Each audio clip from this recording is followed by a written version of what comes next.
In 1987, during the midst of the Cold War, Ronald Reagan delivered a speech demanding for the unification of Germany and the tearing down of the Berlin Wall. He stood before the Brandenburg Gate as he delivered these words.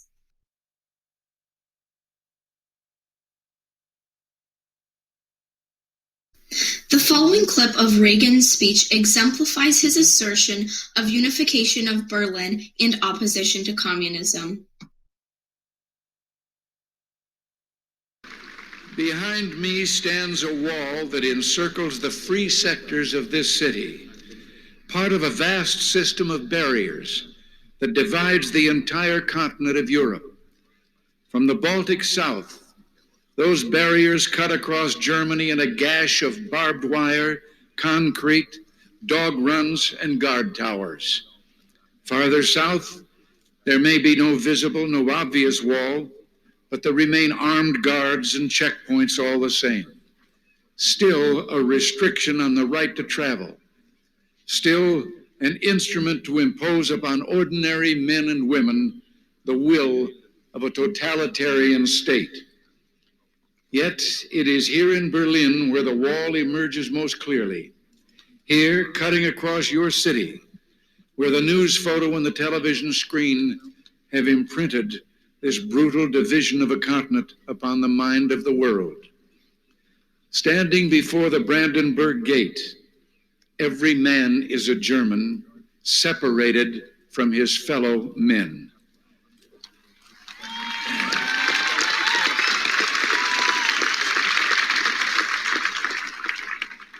Every man is a Berliner, forced to look upon a scar. President von Weizsäcker has said the German question is open as long as the Brandenburg Gate is closed.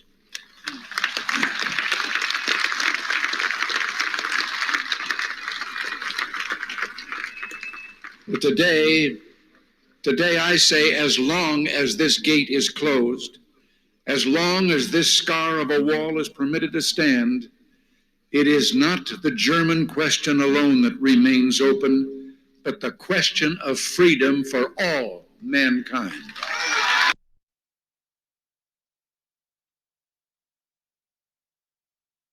Ronald Reagan gave a speech on the 750th anniversary of the founding of Berlin. This was during the midst of the Cold War in 1987. West Berlin followed a democratic government, while East Berlin had a communist government that enforced harsh restrictions on traveling outside of the borders.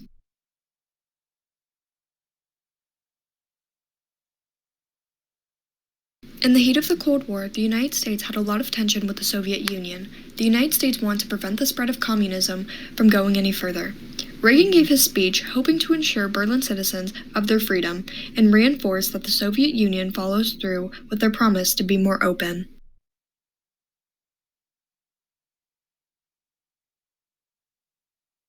President Reagan called for the Soviet leaders to tear down the Berlin Wall for the freedom of their people.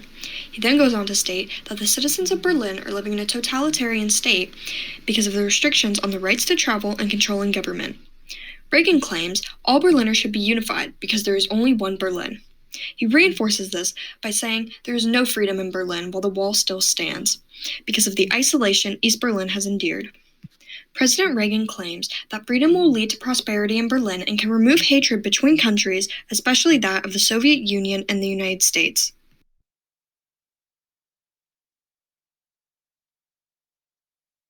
Reagan made his remarks at the Brandenburg Gate addressing Soviet leaders and citizens of West Berlin and West Germany. At one point in the speech, he specifically calls out the General Secretary Gorbachev to tear down this wall if he wishes to seek prosperity arise in Berlin.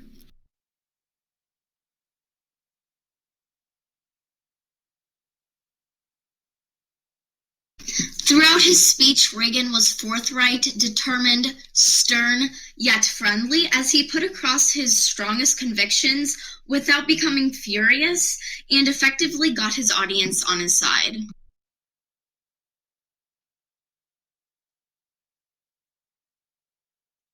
As As the president of the US, Reagan felt obliged to visit the oppressed in Germany. He wanted to unite East and West Berlin by creating an environment of peace and freedom and influence them to accept Western democracy and oppose communism.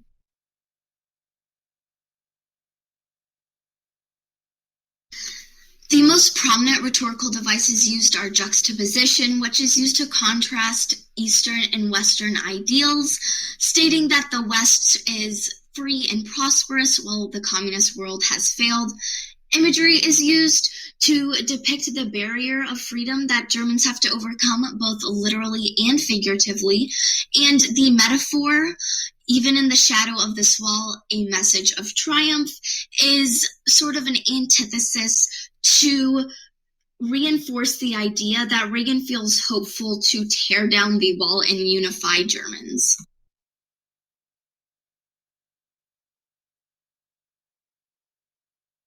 Although Reagan didn't use much ethos, maybe because the worldwide recognition of his power didn't need that, he did establish credibility by reinstating the power and authority American presidents have on the world. He uses logos by supporting his claim that freedom and democracy in destruction of the Berlin Wall is beneficial, but also stating that the policy is not directed against any country, but against hunger and poverty.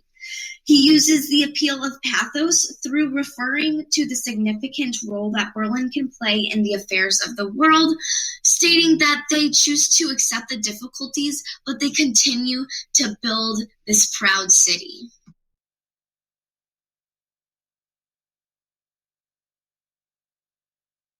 Although Reagan gave his speech in 1987, it wasn't until 2 years later that the Berlin Wall began to be taken down in 1989. This happened because East Germans had mass protest against the regime for seeking refuge outside of the borders. During the night of November 9, 1989, East German authorities began removing pieces of the wall, but a majority of it was left standing. The Berlin Wall began to officially dismantle in 1990, and taking roughly 6 years to complete the task. Even today, there are segments of the wall for public display.